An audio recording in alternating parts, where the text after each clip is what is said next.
Vamos falar sobre o que você pode falar sobre o que o Neuralink é.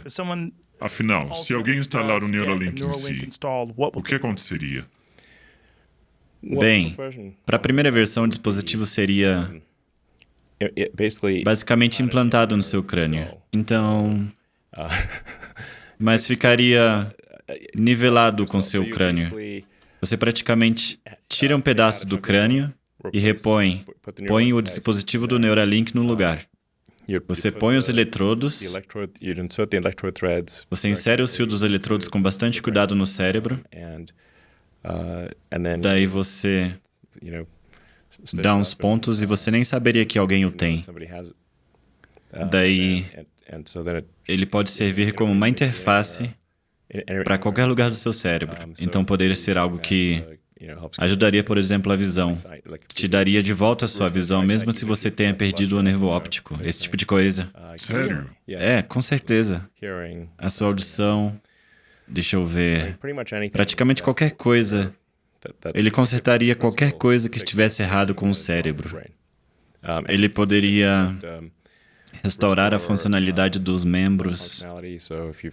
Então, se você tivesse a interface no córtex motor, daí se você implantasse, digamos, um microcontrolador em um grupo próximo de músculos, você então poderia criar um tipo de desvio neural que restaura todas as funções de alguém que é tetraplégico.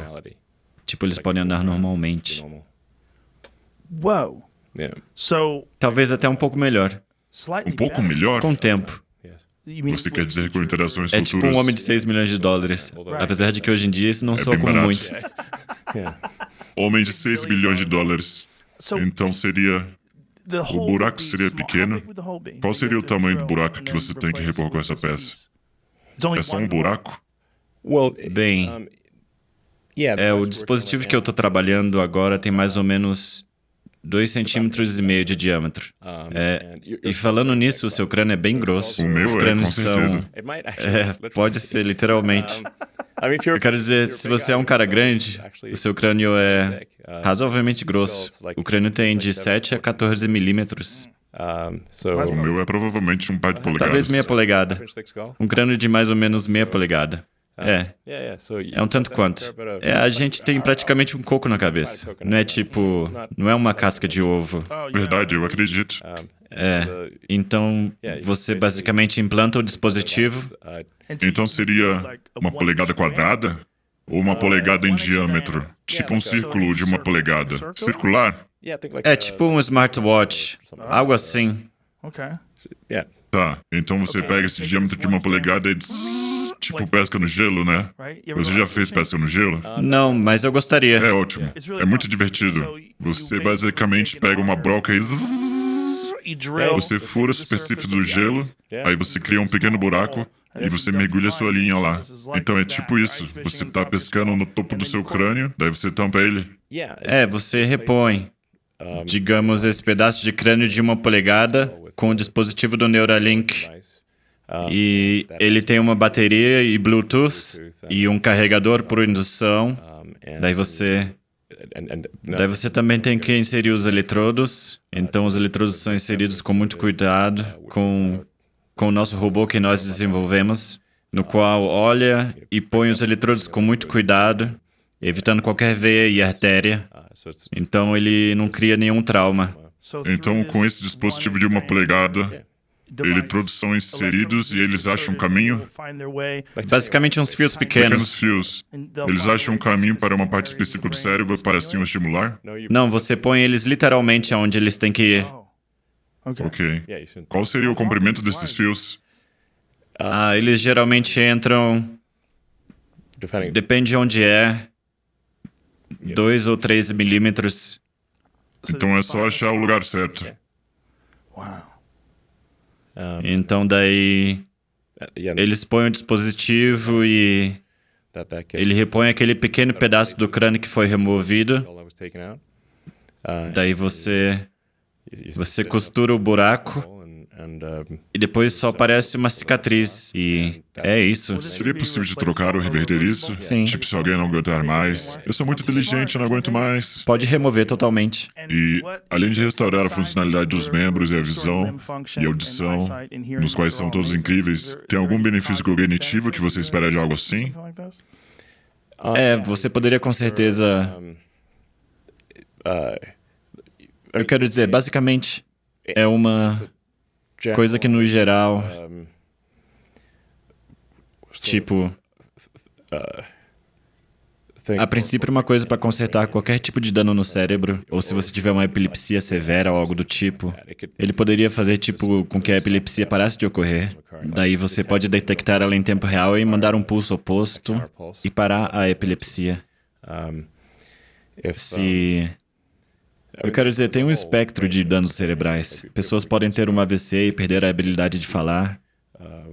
E isso também poderia ser consertado. Então, se você tiver algum dano causado pelo AVC e você perde, digamos, o controle dos músculos de uma parte do seu rosto ou algo parecido, quando você fica velho, você tem a tendência de...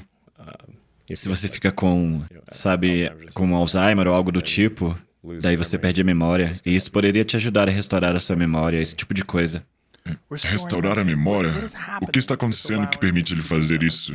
Os fios, esses pequenos fios, eles estão estimulando essas áreas do cérebro e é porque essas áreas do cérebro estão perdendo algum tipo de força elétrica? O que está acontecendo? É tipo, eles são tipo um bando de circuitos e tem alguns circuitos que estão quebrados e a gente pode consertar esses circuitos, ser um substituto para esses circuitos. Então é uma frequência específica que é passada e o processo está tentando entender o tanto a mais ou a menos que tem que ser, o quanto que essas áreas do cérebro têm que ser nutridas. Eu quero dizer, ainda tem muito trabalho a ser feito. Então, quando eu digo a gente tem que testar, provavelmente pondo ele numa pessoa, sabe, talvez em um ano. É exatamente o que eu quis dizer. Se a gente tiver uma chance de instalar isso numa pessoa, tendo eles saudáveis e restaurando a funcionalidade que eles perderam. O medo é que, eventualmente, você vai ter que cortar o topo inteiro da cabeça de alguém e pôr um topo novo com um monte de fios, se você quiser. Saca a versão real, turbo. O P sem D do estímulo cerebral. Eu quero dizer, no fim, se você quer ir com uma simbiose completa com o IA, você provavelmente vai querer fazer algo desse tipo. Simbiose completa é uma palavra que dá medo quando falamos de IA.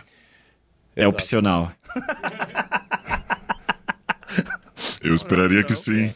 É que, eu quero dizer, uma vez que você experimenta o estilo de vida do Dr. Manhattan, uma vez que você se torna um deus, parece bem provável. Você não gostaria de voltar a ser estúpido. Eu quero dizer, você pode mudar literalmente a maneira no qual os seres humanos interagem uns com os outros. Sim. Sim. Você não precisaria falar. Eu tô com muito medo, mas muito entusiasmado com isso. Isso não é estranho? Eu quero dizer, eu acho que esse é um dos caminhos para... Sabe, pensa que... Tipo, o IA está ficando cada vez melhor. Então, vamos imaginar que agora seja um cenário benigno de IA. E mesmo num cenário benigno, a gente fica para trás. Saca, a gente não está no jogo por muito tempo. Nós somos simplesmente muito burros, então...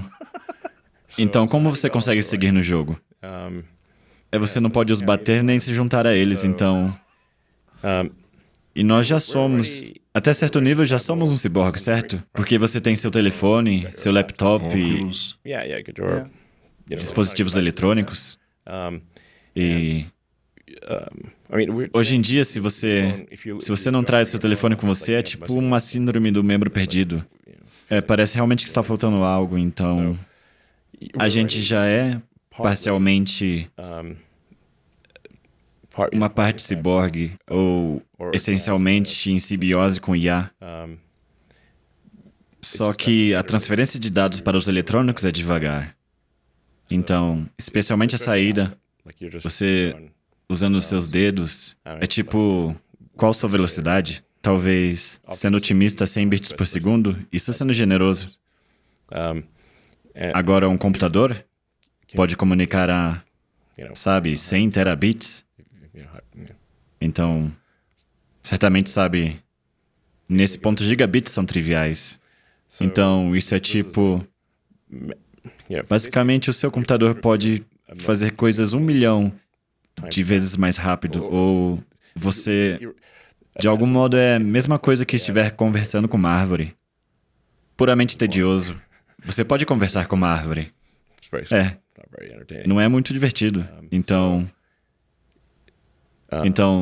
se você puder solucionar o problema de transferência, especialmente os de saída, mas também os de entrada, então você pode melhorar a simbiose que já ocorre entre homem e máquina.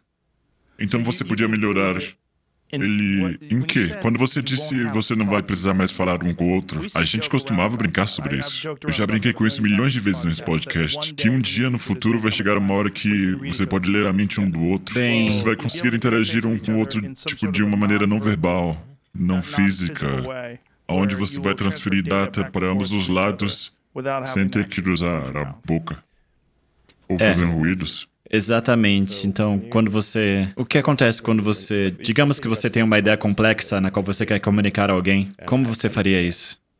Bem, seu cérebro faz bastante esforço comprimindo um conceito complexo em palavras. E tem muita perda de informação que ocorre quando um conceito complexo é comprimido em palavras. Daí você fala aquelas palavras, as palavras são interpretadas e então descomprimidas pela pessoa que está escutando. E nas melhores das hipóteses, eles vão ter um entendimento bem incompleto do que você está tentando comunicar. É difícil comunicar um conceito complexo com precisão, porque você tem a compressão, a descompressão. Talvez você tenha nem escutado todas as palavras corretamente. Assim, a comunicação fica difícil. O que a gente tem aqui é uma incapacidade de se comunicar. Cohen Luke. Sim, ótimo filme. É muito bom. Também tem o fator da interpretação. Tipo, você pode ter a escolha de interpretar uma série de palavras de maneiras diferentes, e elas estão atreladas com tom de voz, maneiras de socializar, até expressões faciais, sarcasmo, tem muitas variáveis. Sarcasmo é difícil. Sim. Então, uma coisa que eu disse é que potencialmente poderia existir uma língua universal, que é criada por computadores, especialmente as crianças mais novas iriam aprender muito rápido. Meus filhos fazem TikTok e todas essas coisas. Eu não sei o que eles fazem, eles só sabem fazer e sabem fazer muito rápido. Eles aprendem muito rápido e depois me mostram como editar.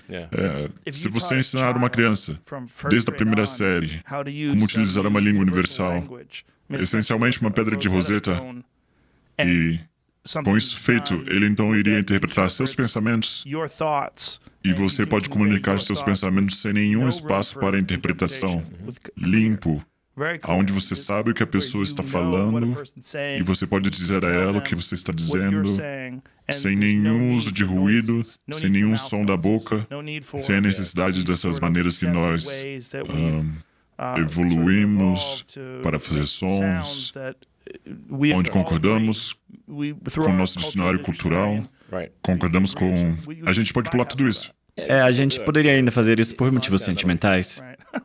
Tipo fogueira no acampamento. Exatamente. Você não precisa acampar e assar marshmallows, mas é divertido. Pode crer. Então, eu acho, a princípio, você seria capaz de comunicar bem rápido e ideias com precisão, e línguas seriam... Eu não sei o que aconteceria. Você provavelmente, numa situação dessa, você seria capaz de ser igual no Matrix. Se você quiser falar outra língua, não há problema.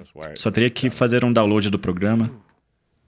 Certo, e pelo menos para as primeiras interações, alguma das primeiras, a gente poderia... Eu sei que o Google tem alguns dos Pixel Buds que têm a habilidade de interpretar línguas em tempo real. Claro. Você pode escutar e ele toca de volta as coisas para você em qualquer língua que escolher. Então seria algo desse tipo. Para as primeiras interações, Bem, as primeiras interações são... O que eu estou dizendo é que com o tempo, sabe, com muito desenvolvimento, as primeiras interações, sério, nas primeiras versões, tudo que a gente vai tentar fazer é consertar os danos do cérebro.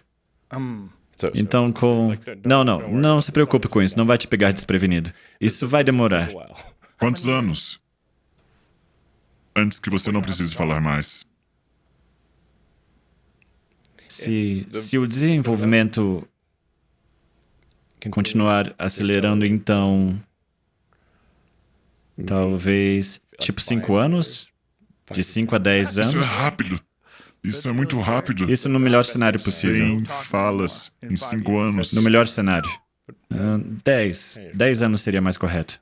Eu sempre especulei que aliens poderiam ser a gente no futuro, porque se você vê o tamanho de suas cabeças e o fato deles terem bem poucos músculos, eles não usarem mais a boca, eles são aliens arquetípicos que você vê no Encontros Imediatos do Terceiro Grau. Eles são tipo, se você for desde o Australopithecus ou hominídeos ancestrais pra gente, qual a diferença? Menos pelo, menos músculo, com a cabeça maior.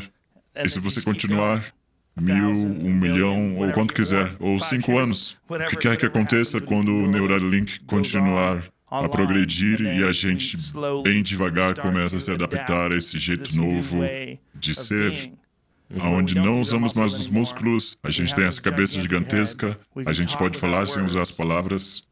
Você também poderia salvar na memória. Salvar na memória? Tipo gravar o estágio do seu cérebro, igual salvar o jogo no videogame. Tipo, se você quiser trocar do Windows 95 pro... Bem, espero que um pouco melhor do que isso, mas sim. Eu acho que a gente é o Windows 95 no momento. Olhando do futuro, é provável.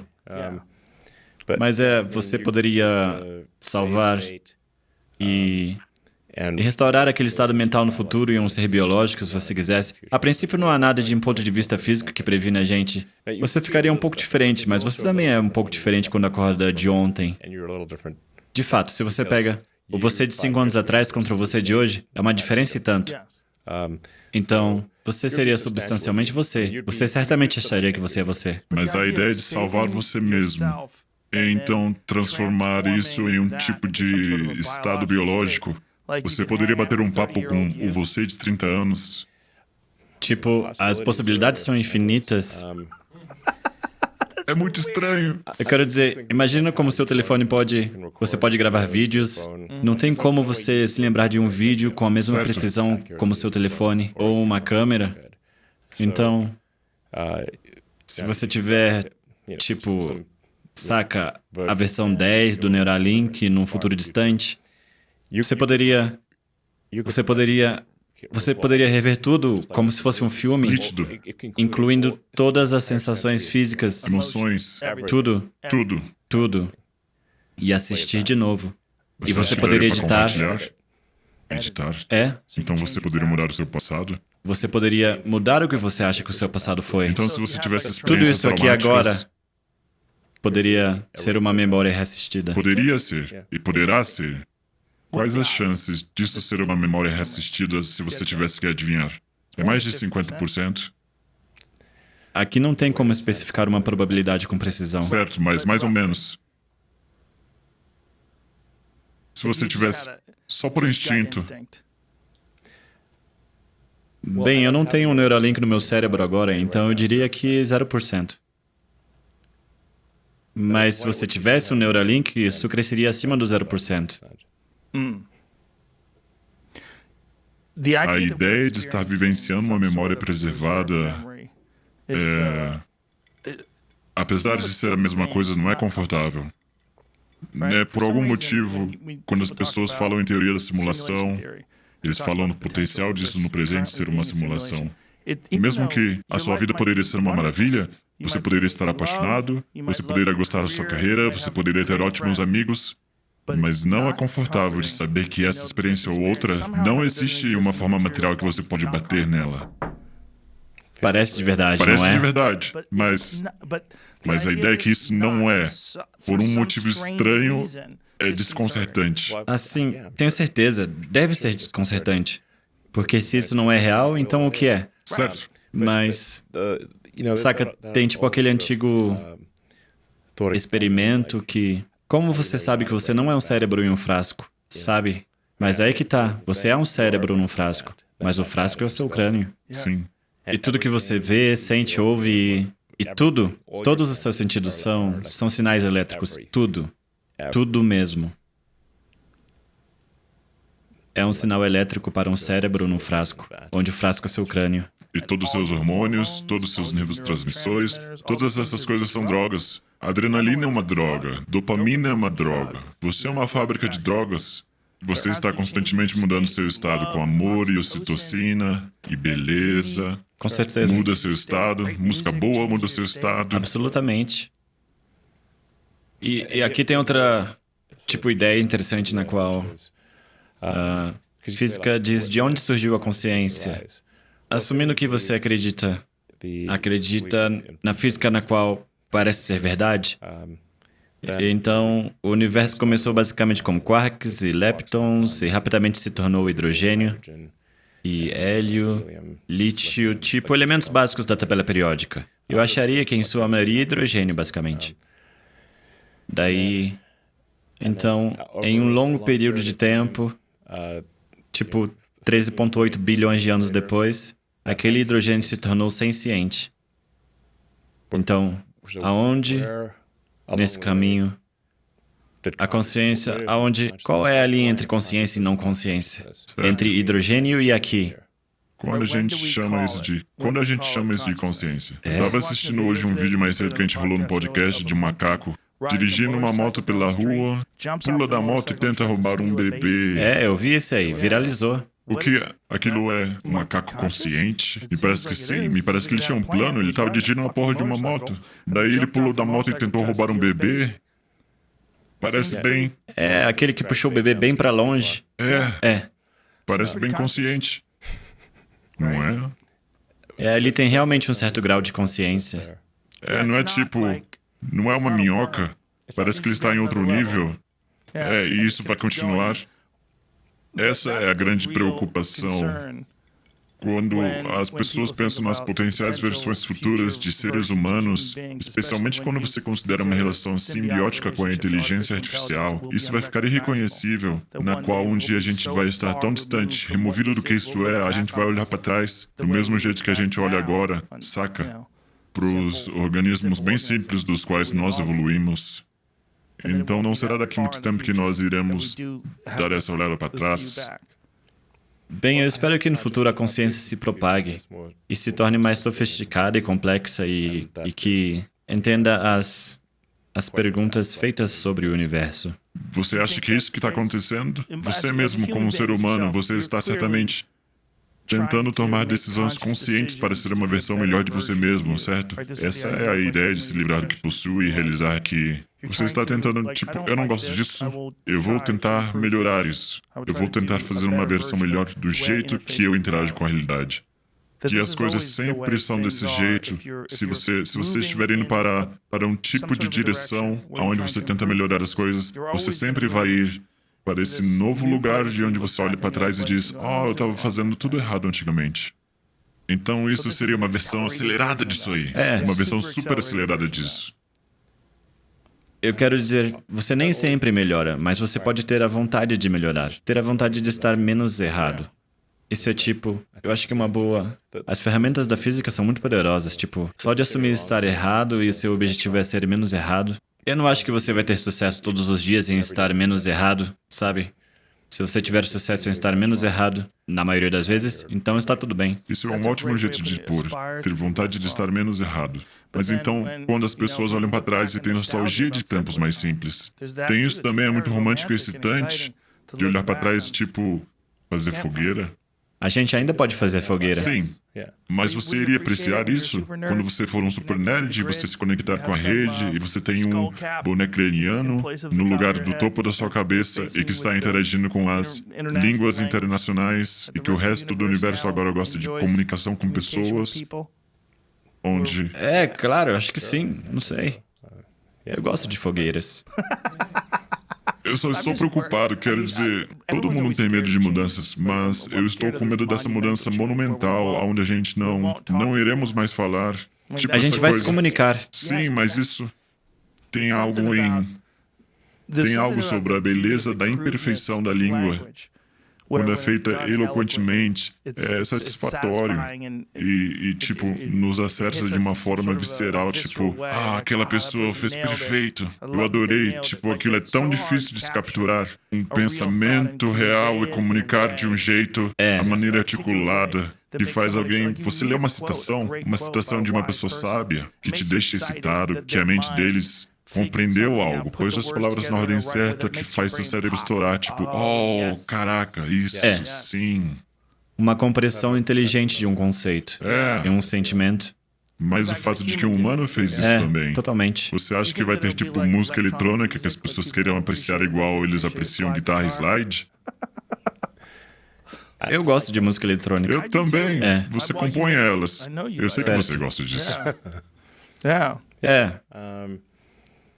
Eu espero que o futuro seja mais divertido e interessante, e a gente tem que tentar fazer desse jeito. Eu espero que seja mais divertido e interessante também. Eu só espero que a gente não perca nada no caminho. A gente pode perder um pouco, mas espero que a gente ganhe mais do que a gente perca. Essa coisa, ganhar mais do que perder. Uma coisa que nos faz interessante é que a gente tem tantas falhas. Não é com certeza, tipo, saca?